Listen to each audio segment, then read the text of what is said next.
Alors, dans le test 4, on reparle d'une loi que vous connaissez bien, hein, vous la connaissez depuis la première, il s'agit de la loi de Bernoulli. L'exemple qu'on vous donne en début de leçon, ben, il est assez fondateur. On lance une pièce, il y a face ou pile, on appelle succès tombé sur face, et on associe une variable aléatoire qui vaut 1 en cas de succès et 0 sinon. Et ben, cette variable aléatoire, elle suit ce qu'on appelle une loi de Bernoulli, c'est-à-dire une loi qui représente une expérience aléatoire qui est associée à une expérience aléatoire qui n'a que deux issues possibles, succès ou échec. Et la variable aléatoire, elle vaut 1 en cas de succès. Dans la première partie, il s'agit donc, on lance un dé, il manque l'hypothèse bien équilibrée. Alice gagne 1 euro si le résultat est supérieur ou égal à 5 et 5 sinon. G s'appelle son gain, il faut déterminer la loi de G, l'espérance et la variance.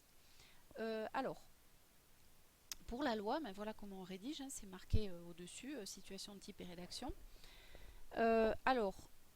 Donc on peut rédiger de la manière suivante. Dans l'expérience consistant à lancer un dé équilibré, on appelle le succès S, le résultat est supérieur ou égal à 5. On écrit sa probabilité, P de S c'est 2 sur 6 puisque le dé est bien équilibré et que tomber sur un résultat supérieur ou égal à 5 c'est tomber soit sur 5 soit sur 6. Donc un tiers, ça va être le paramètre P de notre loi. Et alors la variable aléatoire G qui vaut 1 en cas de succès et 0 sinon suit une loi de Bernoulli de paramètre 1 tiers, ce que l'on écrit G suit la loi B pour Bernoulli 1 tiers. Bon. Une fois qu'on a reconnu la loi, on utilise le théorème 4 pour avoir l'espérance et la variance. Alors le théorème 4, j'en fais pas la démonstration parce qu'on a fait celle du théorème 3 et surtout celle du théorème 2, elle est encore plus simple que celle du théorème 2. J'en ferai d'autres. Alors l'espérance de x. Donc x c'est une variable aléatoire finie, donc elle a une espérance. L'espérance de x par définition c'est égal à p, donc c'est égal à 1 tiers. Et la variance de x c'est égal à p facteur de 1 moins p. Donc c'est 1 tiers facteur de 1 moins 1 tiers, c'est-à-dire 1 tiers fois 2 tiers, autrement dit 2 neuvièmes. Voilà pour le 1. Alors maintenant pour le 2, bon la rédaction est à peu près pareille. Donc dans l'expérience aléatoire, cette fois qui consiste pour le gymnaste à effectuer une figure, on appelle succès l'événement S, le gymnaste rate sa figure. Ici, la probabilité qu'il rate sa figure, P de S, est inconnue. Le but, c'est de trouver cette probabilité. Donc on note cette probabilité inconnue, petit p. Et on va chercher petit p. Alors la variable aléatoire x, qui vaut 1 en cas de succès et 0 sinon, suit une loi binomiale. J'ai dit une loi binomiale. Non. Une loi de Bernoulli. Hop. J'ai voulu aller trop vite. Une loi de Bernoulli. C'est la prochaine, la binomiale. De paramètre petit p, qui est inconnu. Donc x suit une loi de Bernoulli de paramètre petit p. On va déterminer le paramètre petit p. Et pour ça, on sait que la variance de x, elle est à peu près égale à 1 quart. Or, la variance d'une variable aléatoire qui suit la loi de Bernoulli, par définition, c'est p facteur de 1 moins p. Autrement dit, p moins p carré. Donc, v de x à peu près égal à 1 quart, ça équivaut à v de grand x à peu près égal à 1 quart, ça équivaut donc à p moins p carré à peu près égal à 1 quart. Ou encore à p carré moins p plus 1 quart à peu près égal à 0. Alors on reconnaît ici un polynôme du second degré. Pour ce polynôme du second degré, on peut soit calculer delta, soit être un peu malin. P carré moins P plus 1 quart, si je l'écris un peu différemment, je multiplie tout par 4. Alors égal 0, c'est pareil que 4P carré moins 4P plus 1 égale 0. Ou encore une fois, regardez, 2P carré moins 4P plus 1 à peu près égal à 0. Et donc ça c'est une identité remarquable, en fait c'est 2p moins 1 au carré à peu près égal à 0. Bon, sinon vous faites delta, c'est pas grave. Ce qui équivaut à 2p moins 1 à peu près égal à 0. Et donc p à peu près égal à 1 demi. Ce que vous trouvez si vous utilisez le delta, c'est strictement pareil. Donc au final, le gymnaste a une probabilité de 1 sur 2 de rater sa figure. Et on a répondu à la question. Alors, pour la question 3, il s'agit de tirage simultané de 3 boules dans une urne qui en contient 6, 2 blanches et 4 noires. Alors, toujours pareil, donc là, dans la question 1, on appelle x la variable aléatoire qui vaut 1 s'il y a au moins une boule blanche dans le tirage, 0 sinon, on veut sa loi, son espérance, sa variance. Alors, toujours pareil, on rédige avec la rédaction type. Donc, dans l'expérience aléatoire consistant à tirer simultanément 3 boules dans l'urne, on appelle succès l'événement S, le tirage contient au moins une boule blanche. À ce moment-là, la probabilité du succès, elle est un peu pénible à trouver parce que le succès il est réalisé si le tirage comporte une ou deux ou trois boules blanches. Donc plutôt que de trouver P de S, on va trouver P de S bar. Le S bar, l'événement contraire, c'est le tirage ne contient aucune boule blanche. Et ça, c'est pas très compliqué à trouver parce que ça veut dire que dans mon tirage simultané, j'ai obtenu 0 boule blanche sur le nombre de possibilités de tirage. Alors, ce sont des tirages simultanés, donc ça se fait avec des combinaisons, les coefficients binomiaux. Donc, quelle est la probabilité d'avoir aucune boule blanche dans une urne qui en contient 4 blanches et 6 en tout? Eh bien, ça veut dire que si on a 0 boule blanche, on a 3 boules noires. Donc, c'est le nombre de façons de choisir 3 boules noires parmi 4, puisqu'il y en a 3 blanches et 4 noires, 2 blanches et 4 noires, sur le nombre total de tirages possibles de 3 boules, qui est 3 parmi 6.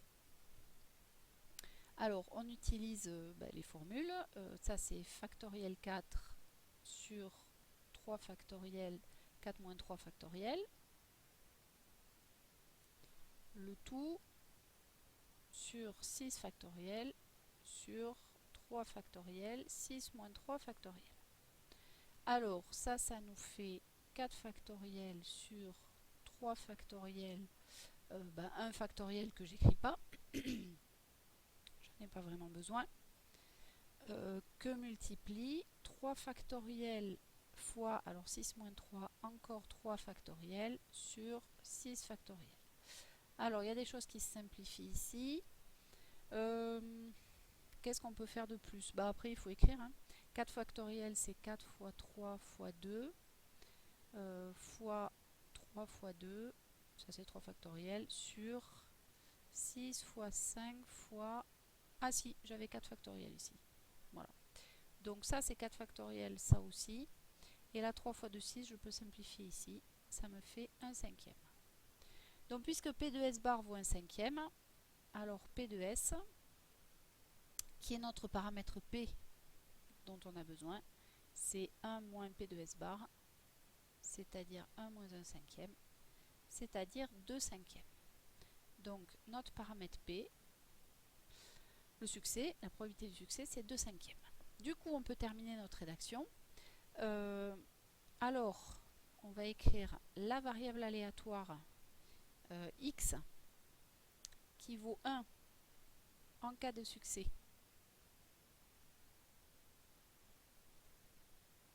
et 0 sinon, suit une loi de Bernoulli,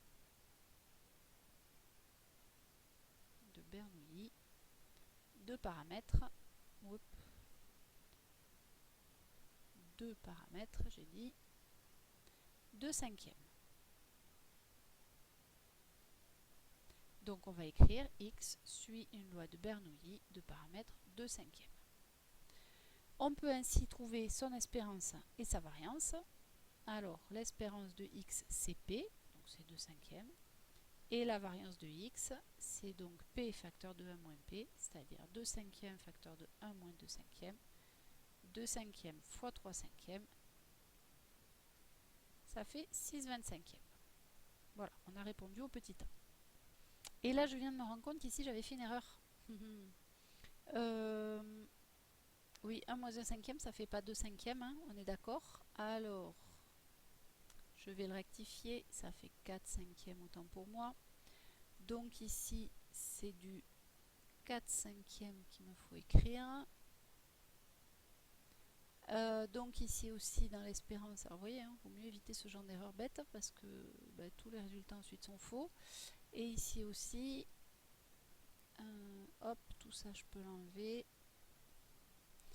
Donc 4 cinquièmes facteur de 1 moins 4 cinquièmes, c'est-à-dire 4 cinquièmes fois 1 cinquième, ce qui nous fait 4 25e. Voilà, mon erreur est rectifiée, on va pouvoir passer au B.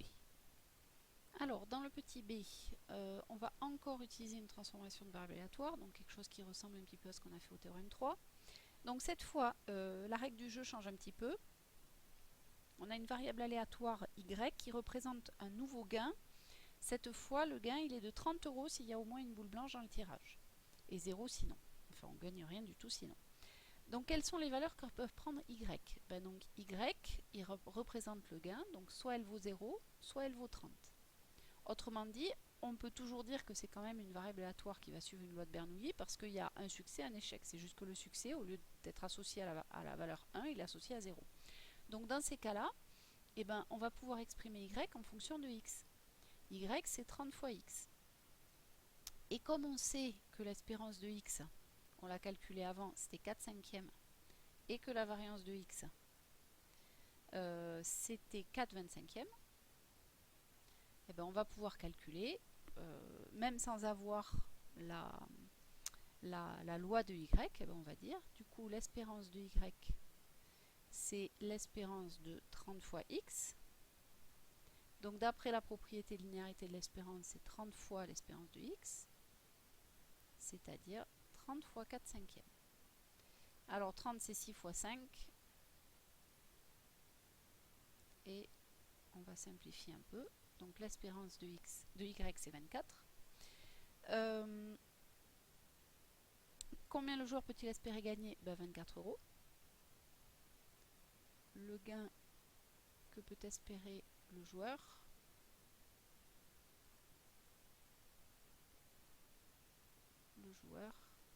est de 24 € en moyenne sur un grand nombre de parties.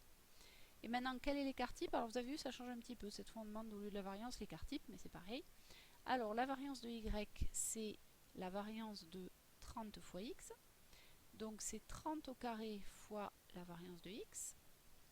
30 au carré, ça fait 900. 900 fois 4 sur 25.